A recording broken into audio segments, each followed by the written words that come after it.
જય શ્રી કૃષ્ણ. હું પાયલ સાકરિયા.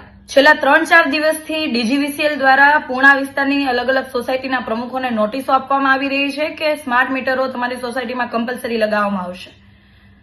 હું ડીજીવીસીએલ એવું કહેવા માંગુ છું કે પૂર્ણા વિસ્તારની અંદર હું કોર્પોરેટર હતી ત્યારે સતત અમે પત્રો લખેલા છે કે સબસ્ટેશનો તમે રસ્તા વચ્ચે જે છે એને ખસેડવામાં આવે અને અંડરગ્રાઉન્ડ કરવામાં આવે અથવા એની કોઈ અલગ વ્યવસ્થા કરવામાં આવે. ડીજીવીસીએલ દ્વારા રસ્તા વચ્ચેના સબસ્ટેશનો ખસેડાતા નથી, ડીજીવીસીએલ દ્વારા થાંભલાઓ ખસેડાતા નથી, પૂરો પાવર આપી શકાતો નથી, અઠવાડિયામાં કાપ હોય છે, મહિનામાં 4 વખત કાપ આપવામાં આવે, પૂરી વીજળી પ્રોવાઈડ કરી શકાતી નથી.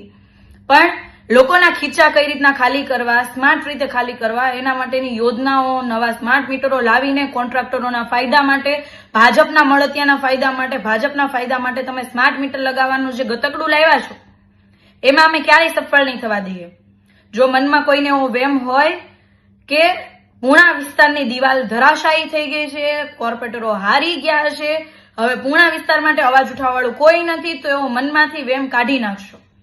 જીતેલા લોકો ભલે અવાજ નહીં ઉઠાવે, જીતેલા લોકો ભલે લોકો વચ્ચે નહીં રહે, પણ અમે લોકોની વચ્ચે હતા, છીએ અને હંમેશા રહીશું. લોકોનો અવાજ હંમેશા ઉઠાવશું, લોકોની સાથે એમની મજબૂત દિવાલ બનીને ઉભા રહીશું.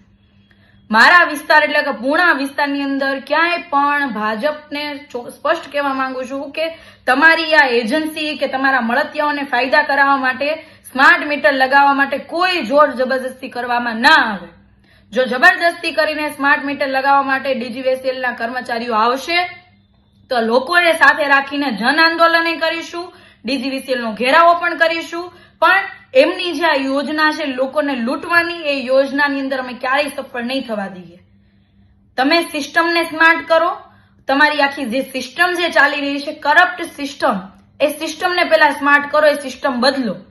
લોકોના ખીચા ખાલી કરવાનું મહેરબાની કરીને હવે બંધ કરો.